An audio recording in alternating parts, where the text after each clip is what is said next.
Hello everyone, welcome to GAFFR Tapes. It's FF Joel here, and this is our third instalment of the Three Things Learnt series that we're doing on the channel. I hope you've had a good game week 3. I think it's quite a high-scoring week. There's a lot to take in, lots of points flying around, and yeah, I hope you've had a good start to the season. I scored 80 points this week, which was reasonable, but benched Willock, which I think was a mistake. But anyway, in this video, I will be running through the 3 things that I've taken away from this game week that we can look at moving forward. So let's jump straight into number 1, which is that Fabio Carvalho is incredible value. I brought him in this week, which for Harry Wilson, and he is proving to be, I think, probably the best value midfielder, probably even more so than Giles of Cardiff. His stats are looking really, really good. He has started all 3 of their first 3 games. He's only 18 years old, so it's amazing how he's broken into the team. He's only 5.1 million.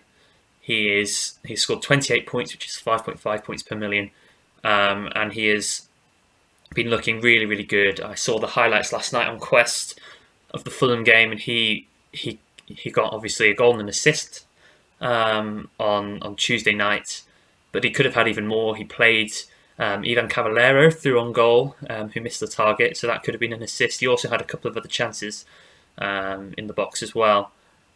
So I left kind of those highlights thinking that he could have maybe even got another goal and an assist. So yeah, I think he's just incredible value, and he's someone that you should be looking to get into your teams. 3 key passes and 2 shots on target per game. That's pretty good numbers, and that shows why he's quite good for bonus. In particular, in the last 2 games, it was 4 key passes against Huddersfield and 5 against Fulham, I believe. Or maybe it's the other way around. I know it was 5 and 4. So the last couple of games, he's been looking really good. You can see his heat maps there. He's getting in the box, especially in that Millwall game. You can see he's got himself breaking into the box. He's very involved in the play in the middle of the park as the number 10, drifting out left at times. And considering on the left, you've got Bobby De Cordova-Reid and Cavallero that both don't look nailed. They look like they're going to rotate with each other. His value is just hard. It's just hard to question why he wouldn't be a great asset for us in GAFFR this season. I wouldn't want to use the word essential. I don't think anyone's essential, but I think he is going to be an incredible asset if he keeps this up. I know he's only 18 years old. Maybe if he starts to have a dip in form, he will find himself out of the team for a bit, but hopefully he will keep this up. He's looked fantastic so far from the highlights I've seen, and the stats are backing it up. He's got 13 baseline bonus. Shouldn't really be BPS, I think it's PBS, which is the 5th highest amongst midfielders. So that's not the amount of bonus points he's got over the last 3 games, but it's rather his the kind of baseline points that make up how performance bonus is decided. So the things that you accumulate for your key passes, your shots on target, your goals, your assists, your defensive actions, all that sort of thing. So he's got the 5th highest in the game at the moment for only 5.1 million. So yeah, I would be saying get him in your teams, that's for sure. And secondly, don't buy Sheffield United assets despite their fixture run. Obviously, they've been completely abject in the first 2 games of the season. No goals, 5 goals conceded. And looking into their expected goals and expected goals against, again, the numbers make grim reading. 1.8 expected goals, which is the 2nd worst in the Championship, and expected goals against a 4.2, which is the 6th worst in the Championship. Albeit they've had a very tough game against West Brom in there, but they've been looking really, really poor. The lack of creativity, they've got so many strikers, but no players who can create chances for their strikers, which I think has meant it's been a very difficult start of the season. McGoldrick and Sharp, with 2 shots on target between them, they're not creating a lot, and there's a lot to be concerned about if you are a Blades fan. When you look at those fixtures, you couldn't get any better when kind of Luton is the hardest game in a space of 6 fixtures. You know you've got a great run. Huddersfield, Luton, Peterborough, Preston, Hull and Derby. Apart from Luton, all of those teams have looked quite poor in places and will probably be towards the bottom end of the table. and yet this is where you'd be thinking we'd want to be tripling up on them with McGoldrick and maybe another striker or an attacker or a defender, but it just doesn't look like a good move at the moment. Their keeper looked really shaky last night with Ramsdale going to Arsenal. They seem to be in a void for now. Now, because of those fixtures, I wouldn't completely write them off.